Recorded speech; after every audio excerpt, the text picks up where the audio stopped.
So you're thinking about starting a YouTube workout channel. Stay tuned. Welcome to this video on 5 tips for starting a YouTube workout channel. My name is Tyler Valencia and I'm the president of Kips and Time to Train Fitness. We're talking YouTube, all about YouTube. One of my favorite topics, and it's for good reason. There's lots of benefits. So hopefully you tuned in wanting to learn and hopefully get on that path to creating a career for yourself on YouTube. There's so many benefits to consider, and I have to start off by saying that in no way am I any expert on it. With my company, Time to Train Fitness, we're right about at that point where we can get monetized. So with YouTube, to get monetized, you have to have 1,000 subscribers and 4,000 watch hours. And with that, it's a journey. It's tough. It's a marathon, as I tell people when I talk about YouTube. It's a marathon to get there. And so in no way do I consider myself an expert in any way. We currently have almost all the requirements to meet that monetization mark. And so in this video, I'm going to talk about things that I learned, mistakes, and hopefully help you if you're trying to get to that point, to get to that first goal of being monetized. So stay tuned as we get into the meat and potatoes of this. Before we get to the 5 tips, I do want to give a shout out for the Kips Podcast. If you haven't listened on your favorite platform, Spotify, Apple Podcasts, or maybe even YouTube, check it out. We've actually had guests from YouTube, so YouTube workout instructors that have come on the podcast, talk about things that they've learned and shared some of their tips. I highly recommend checking them out, listening to their episode, because they share all the things that help them get there and what they're continuing to work on to improve on their channel. And I'll throw a link in the description to the Kips Podcast, whether it's the main landing page for it or even the playlist on YouTube. The first one I'm going to talk about is titles. And this is one that has kind of come up lately for me. And at the moment, I've been doing YouTube with Time to Train Fitness for about a year and a half. I'll say a year of really taking it seriously, but we've been working on the channel for about a year and a half. And with titles, did I really start to learn more about it. And with titles, the best tip I can give you is to provide information. And that's probably not the best thing you want to hear. You want to know, okay, what words do I put in? How do I find what keywords? And there's tons of videos out there already talking about if you want to use Google to try to find what's trending and make a video after that. But with workouts specifically, think about giving information. And let's use the example of a HIIT class. So with the HIIT class title, how can I provide information so when that person clicks on it, they know what it's about? When somebody is scrolling through YouTube, they see a thumbnail image and they see the title. With hopefully both those items, they get enough information so that when they do participate in the workout, they already know. They know that, okay, this HIIT workout, I need dumbbells. I should probably put dumbbells in the title. Before people try to get clever with their titles, try to use, fancy words like burn, pump, and they could still definitely utilize those. But if your workout has dumbbells, put dumbbells in it. If it's a HIIT workout, put HIIT workout in the description or in the title, sorry. That's what you really want to think about, in my opinion. How can I provide information to that person scrolling through YouTube so that when they see it, they say, okay, it's a 45-minute HIIT class. It's going to be with dumbbells. And maybe you want to put some of those keywords, other keywords in there or fancy words in there. Yeah, do it. But put the info in there that helps the person scrolling know what you're talking about. Tip number 2 now, thumbnails. And this is one that I see all the time on Facebook, YouTube groups talking about, oh, what should I do with my thumbnails? And I will say that some people get stuck in their thumbnails in terms of they want to stay to the ones that they first created and not adapt from them. I can say from in the last year, less than a year, I'll say just 2022, I've switched to thumbnails 3 times already. Just the styling of them, because I want to create something that is eye-catching. And so I've also improved with that process. That goes along with the journey of YouTube. You're improving your process, you're improving your marketing, you're improving how you create thumbnails, the whole shebang with it. So with your thumbnails, the first thing I want to focus on is with the eye-catchingness of it. How do you find an image that really shows what the workout's about? With Time to Train Fitness, one of the first things that we did was to create thumbnails or work on the thumbnail photos before we actually record the workout. You think about it, you don't want to be sweaty and then have to get in front of the camera and try to pose, do all these different strike a pose things. Do them before. It honestly takes probably 15 seconds at the most. And what I do for myself when I film a workout is I hit record, all my record stuff. I got my music running, I'm already wearing my microphone, and everything's already going. And I do my thumbnail poses then. I just take that 15 seconds, just kind of move myself, move the weights, whatever kind of shows what the workout's about. Boom, I'm done. So that's first part of thumbnails with the tip. The second thing is, again, kind of building on the first one with the title, create or pose or find something with your workout that you can kind of depict through it. And to give some insight into it, when YouTube looks at the thumbnail, it's trying to pick items, and that's kind of crazy. I always joke about how it's like the Terminator, how the Terminator is trying to find information about the thumbnails, and it's kind of the truth that YouTube is trying to figure out information about your thumbnail, your title, your description, so that it can show the content to its viewers better. So with your thumbnail, if you are doing a dumbbell workout, let's continue with the HIIT example, hold a dumbbell in it.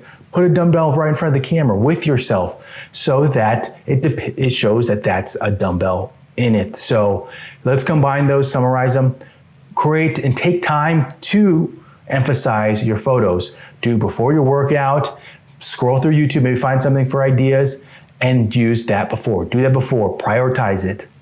Second part of thumbnail is to use something from your workout. If you're using bands, if you're using a Bosu ball, a dumbbell, put the dumbbell in the photo. If you're cycling, try to get the bike in it. Things along those lines. Tip number 3 right now, and I'm smiling now because it's one that I feel like I've talked about a bunch over the last 2 weeks, whether in podcasts or different tutorials, and that's royalty-free music. My best advice is to find a provider that the price is good for you and that you like the music. Try to get that done in the beginning so that you can build on it and also maybe adapt from it too. Don't be so locked down with one. If your provider for royalty-free music, you don't like it, you feel like it's too much, shop around. Try to find something that works with your budget and that has quality music. I'm gonna link in the top, but also in the description, the review I did on Epidemic Sound. In my opinion, it's the best provider out there, not just for the cost, but the quality of music. And I'll say that myself and the instructors with Time to Train Fitness, we really feel like it helped level us up with our videos that we're putting out there because the music is just solid. I find myself vibing to it. I dig it while they're playing, while I'm taking a class, or even while I'm trying to find and make a playlist. I like the music. It's quality. It sounds mainstream. So I'll link that. Check it out. Start a trial. But with royalty-free music, the reason why I'm putting in here as a tip is that you don't want to constantly be worrying about it. So finding one, making sure that your accounts are marked in terms of white labeled so that you're not getting flagged all the time. That's one of the things that a lot of people think they are paying for royalty-free music, but they're not really. Make sure you take care of it. Check it off and make sure that you don't have to worry about it because you don't want to spend months and months and months trying to worry about it. So get that out of the way and utilize it. I know instructors that don't want to go that route. They think it's not good or that they'd rather just stick to doing live so that they're covered. No. Royalty-free music, there's good options out there and it can help you build your channel. Tip number 4, and this is one that I still hear people talk about. They want to create, and let me stop for a second and say that, of course, there's exceptions to the rule. There's exceptions to all of these, to be honest, but there's exceptions with all of them. So don't think that you have to follow each one of these and that I'm speaking to that one person that's like, oh, well, I am doing classes. Why this one doesn't apply to me? No. But my tip is to speak to one person. Speak to that one person watching this video. Just like if you are a fitness instructor watching this video now, I'm speaking to you. I'm speaking to you. I'm not speaking to a lecture hall of 15, 20 different fit pros. I'm speaking to you on this. Same thing with your workout. Stop trying to give the class experience online. It's not. You're not teaching a class. You're teaching to a camera, and you're trying to get that person on the other end watching the workout to engage with it, to connect with it. Those go with all those things of creating community, building your workouts, creating better content. Speak to that one person. Use language that is one person. Don't say, oh, come on, group, let's get going. Say, come on, you got this. You keep going, you got this. Things along those lines. I'm just giving quick examples off the top of my head, but speak to one person so that you can create that connection. That will help you think about also later on. Who are these workouts for? Who is that one person that I'm creating for? That in my mind, I'm speaking to them, that it helps me with my language, with the workouts that I'm creating, all these different things, because it helps you to create your niche. It helps you to create all these different pieces that hopefully attracts them later on. Now the last one, and this is probably the biggest one of all these, and I know that I might get pushback from people, and it'll be a while till people maybe buy into this, but it's focus on quality. YouTube is not a channel where you just throw something up and hopefully, it works. Think about it. If you want YouTube to be your business, your online workout business, what part of throwing something up on YouTube sounds like that's a professional business? There are channels on YouTube that they spend time and time and time editing, trying to figure out how to make it better. All these different pieces that is so far away from, I'm going to throw something up on and, maybe it'll explode. That's not how the channel works. It is a professional platform. There's so many different channels. This is not online workout, but there's so many pieces that go into even this video, the outline, the editing, all the marketing of it, that no part of this is just throwing something up there. So take the time, focus on your quality. And along those lines, what are some of those pieces? First, use a microphone. Don't be that person that's just screaming at a camera in your room, and you got your music just on the floor playing, and you think that that's gonna sound good.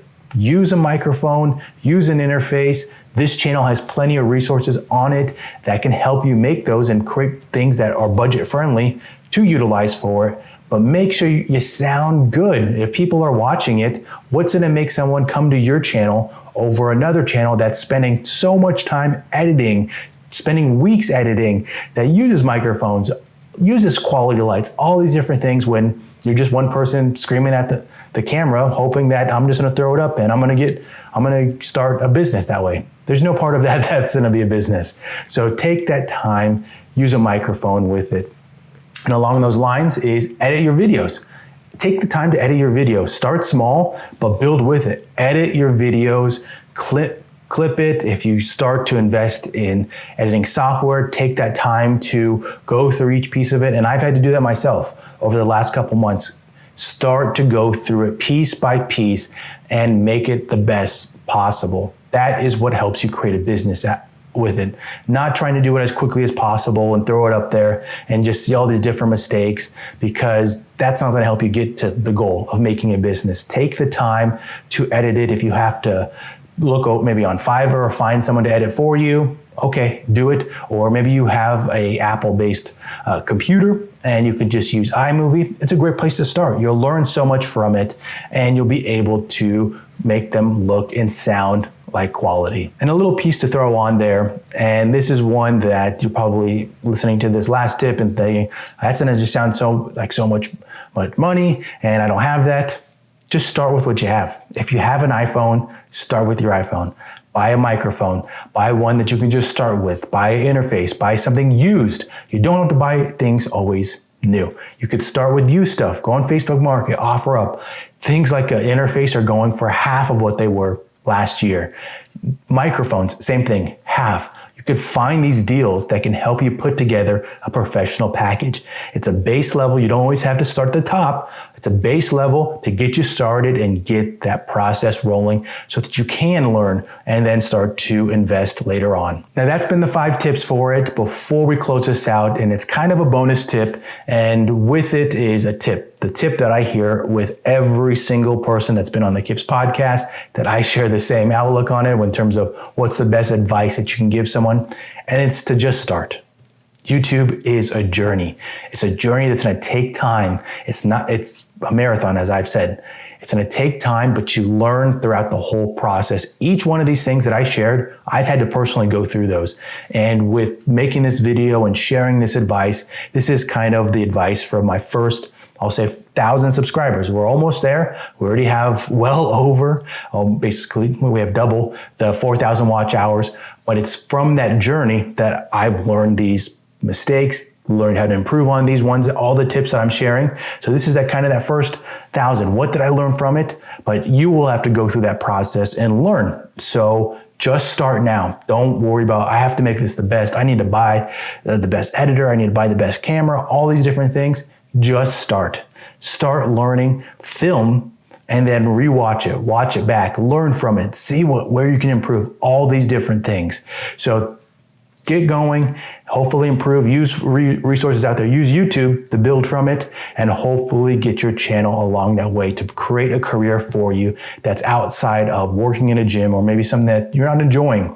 But other than that, thank you for watching this. Hopefully it was beneficial for you. Hopefully you learned something. Hopefully you got something that, I haven't thought about it that way, or hopefully I gave you a different spin on maybe a tip that you've already heard. Check out the Kips podcast. Check out those episodes that we did with YouTubers, fitness YouTubers, and what they have to say about it.